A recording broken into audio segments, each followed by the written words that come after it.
भारत माता के वीर सपूतों ने गलवान वैली में हमारी मातृभूमि की रक्षा करते हुए सर्वोच्च बलिदान दिया है। मैं देश की सेवा में उनके इस महान बलिदान के लिए उन्हें नमन करता हूं। उन्हें कृतज्ञतापूर्वक श्रद्धांजलि देता हूं। दुख की इस कठिन घड़ी में हमारे इन शहीदों के परिजनों के प्रति मैं अपनी संवेदना व्यक्त करता हूं। आज पूरा देश आपके साथ है। देश की भावनाएं आपके साथ है। चाहे स्थिति कुछ भी हो, परिस्थिति कुछ भी हो, भारत पूरी दृढ़ता से देश की एक एक इंच जमीन की, देश के स्वाभिमान की रक्षा करेगा। भारत सांस्कृतिक रूप से एक शांतिप्रिय देश है। हमारा इतिहास शांति का रहा है। भारत का वैचारिक मंत्र ही रहा है, लोकाः समस्ताः सुखिनो भवन्तु। हमने हर युग में, पूरे संसार में शांति की, पूरी मानवता के कल्याण की कामना की है।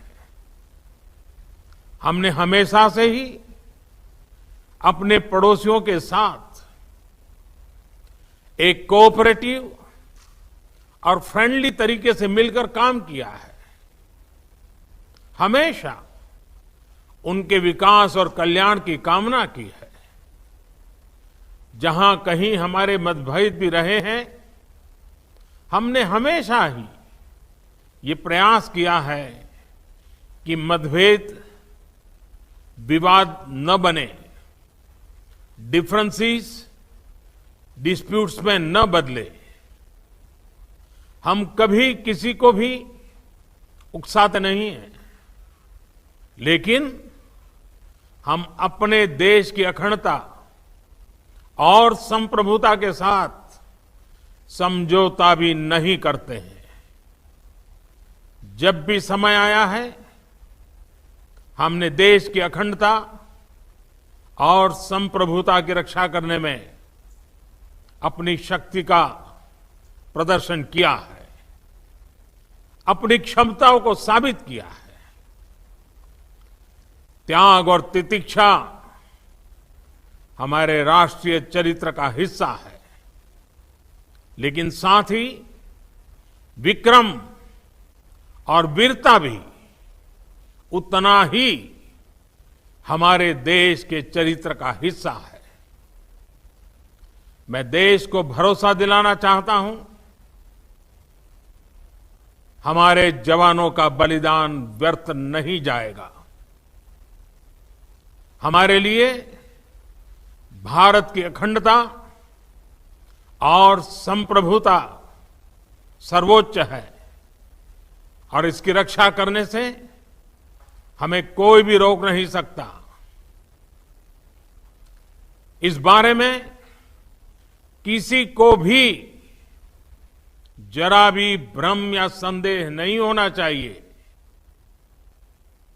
भारत शांति चाहता है, लेकिन भारत उकसाने पर हर हाल में हर हाल में यथोचित जवाब देने में सक्षम है। और हमारे दिवंगत शहीद वीर जवानों के विषय में देश को इस बात का गर्व होगा कि वे मारते मारते मरे हैं। अभी मेरा आप सभी से, सभी आदरणीय मुख्यमंत्री जी से, सभी यहां इस मीटिंग में, वर्चुअल मीटिंग में उपस्थित आप सभी से आग्रह है कि हम खड़े होकर के 2 मिनट मौन रख करके इन वीर सपूतों को पहले श्रद्धांजलि देंगे। उसके बाद आज जो हमने हमारी मीटिंग तय की है, उस मीटिंग को आगे बढ़ाएंगे।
साथ ही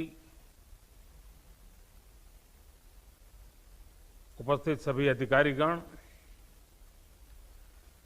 साथियों, अनलॉक 1 उसके बाद ये हमारी पहली मुलाकात है।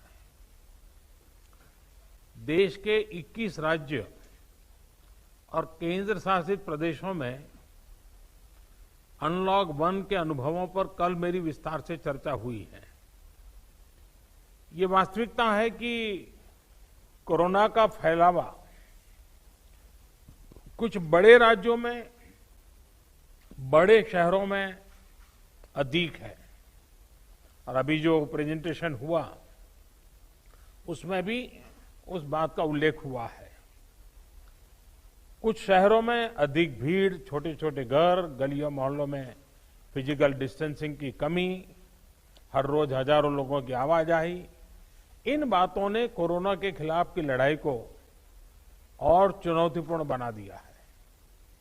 फिर भी हर देशवासी के संयम, अनेक जगहों पर प्रशासन की तत्परता और हमारे कोरोना योद्धाओं के समर्पण की वजह से हमने हालात को नियंत्रण से बाहर नहीं जाने दिया है। समय पर ट्रेसिंग, ट्रीटमेंट और रिपोर्टिंग, उसके कारण हमारे यहां संक्रमण से रिकवर होने वालों की संख्या लगातार बढ़ रही है। ये राहत की बात है कि आईसीयू और वेंटिलेटर केयर की जरूरत भी बहुत कम मरीजों को पड़ रही है। समय पर उठाए गए सही कदमों के कारण हम सभी इस बड़े खतरे का मुकाबला कर पाए हैं। लॉकडाउन के दौरान देश की जनता ने जो अनुशासन दिखाया है, उसने वायरस की एक्सपोनेंशियल ग्रोथ को रोका है। चाहे इलाज की व्यवस्था हो, हेल्थ इंफ्रास्ट्रक्चर हो, ट्रेन मैन पावर हो, आज हम कहीं ज्यादा संभली हुई स्थिति में है। आप भी इससे परिचित है कि सिर्फ 3 महीने पहले पीपीई के लिए, डायग्नोस्टिक किट्स के लिए सिर्फ भारत में ही नहीं, दुनिया के अनेक देशों में हाहाकार मचा हुआ था। भारत में भी बहुत लिमिटेड स्टॉक था, क्योंकि हम पूरी तरह से इंपोर्ट पर डिपेंडेंट थे। आज स्थिति यह है कि पूरे देश में 1 करोड़ से अधिक पीपीई और इतने ही N95 मास्क राज्यों तक पहुंच चुके हैं। हमारे पास डायग्नोस्टिक किट्स का पर्याप्त स्टॉक है और उनकी प्रोडक्शन कैपेसिटी भी बहुत बढ़ाई गई है। अब तो पीएम केयर्स फंड के तहत भारत में ही बने वेंटिलेटर्स की सप्लाई भी शुरू हो चुकी है। आज पूरे देश में कोरोना की 900 से ज्यादा टेस्टिंग लैब है, लाखों कोविड स्पेशल बेड है, हमारे क्वारंटीन और आइसोलेशन सेंटर्स हैं और पेशेंट्स की सुविधा के लिए पर्याप्त ऑक्सीजन की सप्लाई भी है। लॉकडाउन के दौरान लाखों की संख्या में ह्यूमन रिसोर्स को ट्रेन किया गया है। सबसे बड़ी बात, आज देश का हर नागरिक इस वायरस के प्रति पहले से ज्यादा सचेत हुआ है, जागरूक हुआ है। ये सब कुछ राज्य सरकारों के सहयोग से, स्थानीय प्रशासन के दिन रात काम करने की वजह से ही संभव हो पाया है।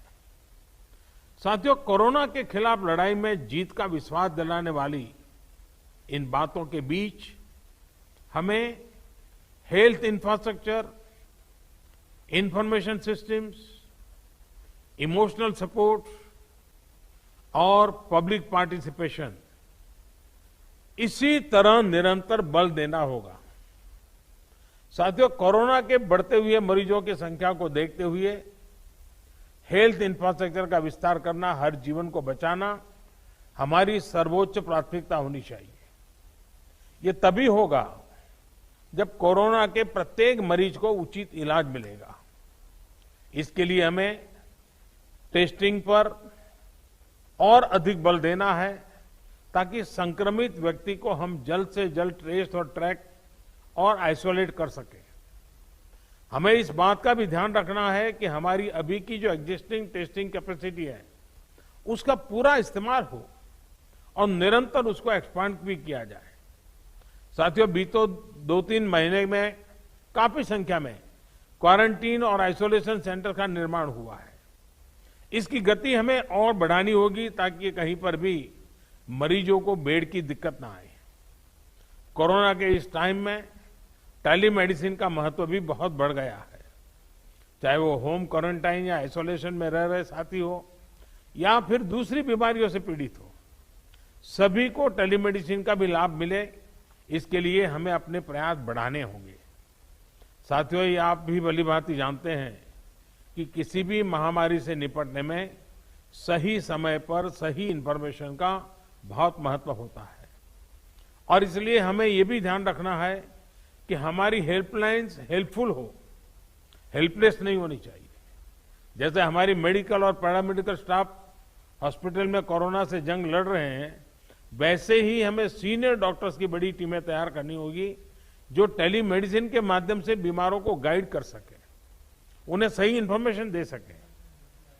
इसके अलावा हमें यंग वॉलंटियर्स की फौज भी जुटानी होगी, जो पब्लिक के लिए प्रभावी रूप से हेल्पलाइन चला सके। जिन राज्यों में आरोग्य सेतु ऐप ज्यादा डाउनलोड हुआ है, वहां बहुत ही सकारात्मक परिणाम भी मिले हैं। हमें लगातार कोशिश करनी है कि आरोग्य सेतु ऐप की रीच बढ़े, ज्यादा से ज्यादा लोग उसे डाउनलोड करें और समय समय पर अपग्रेड करें। हमें यह भी ध्यान रखना है कि अब देश में धीरे धीरे मानसून आगे बढ़ रहा है। इस सीजन में जो स्वास्थ्य से जुड़ी समस्या रहती है, उनसे निपटना भी बहुत जरूरी है, वरना वो बहुत बड़ी चुनौती बन सकती है। साथियों, कोरोना के खिलाफ इस लड़ाई का एक इमोशनल पहलू भी है। संक्रमण के डर से, इससे पैदा हुए स्टिग्मा से हम अपने नागरिकों को कैसे बाहर निकालें, इसके लिए भी हमें प्रयास करना है। हमें अपने लोगों को ये विश्वास दिलाना है कि कोरोना को परास्त करने वालों की संख्या बहुत ज्यादा है और ये तेजी से ज्यादा से ज्यादा लोग रिकवर भी हो रहे हैं, संख्या बढ़ रही है। इसलिए किसी को कोरोना हो भी गया है तो वो घबराए नहीं। जो हमारे कोरोना वॉरियर्स हैं, हमारे डॉक्टर्स हैं, दूसरे हेल्थ वर्कर्स हैं, उनके लिए भी जरूरी सुविधाओं को सुनिश्चित करना हमारी प्राथमिकता में होना चाहिए। उनकी हर स्तर पर देखरेख करना ये हम सभी का, पूरे राष्ट्र का दायित्व है। साथियों, कोरोना के खिलाफ लड़ाई में समाज के कई तबकों ने, हर क्षेत्र से जुड़े लोगों ने, सिविल सोसाइटी के लोगों ने हमें निरंतर प्रोत्साहित करते रहना चाहिए। जन भागीदारी इस लड़ाई में बहुत आवश्यक है और अब तक जो जन नागरिकों की तरफ से सेवा मिली है उनकी भूमिका बड़ी प्रशंसनीय रही है। हमारे पब्लिक स्पेस में, हमारे दफ्तरों में मास्क या फेस कवर, फिजिकल डिस्टेंसिंग और सैनिटाइजेशन की प्रक्रिया को बार बार लोगों को याद दिलाना है। इसमें किसी को लापरवाही नहीं करने देना है। साथियों, अनेक राज्य कोरोना के खिलाफ लड़ाई में बहुत सराहनीय काम कर रहे हैं। इन राज्यों की बेस्ट प्रैक्टिसेस है और उसको जानना भी जरूरी है और लोगों को बताना भी जरूरी है। मुझे विश्वास है कि हर राज्य अपने अनुभव और अपने सुझाव यहां खुले मन से रखेंगे, जिससे आने वाले दिनों में एक बेहतर रणनीति बनाने में हम सभी को मदद मिलेगी। अब मैं गृह मंत्री जी से आग्रह करूंगा कि इस चर्चा को वो आगे बढ़ाएं। अब मैं महाराष्ट्र के मुख्यमंत्री श्रीमान उद्धव ठाकरे से निवेदन करूंगा कि वो महाराष्ट्र की बात इस वीडियो कॉन्फ्रेंस में रखें। आदरणीय प्रधानमंत्री जी, आदरणीय गृह मंत्री जी, सभी साथी मुख्यमंत्री जी, सभी अधिकारी वर्ग, सबको नमस्कार, प्रणाम।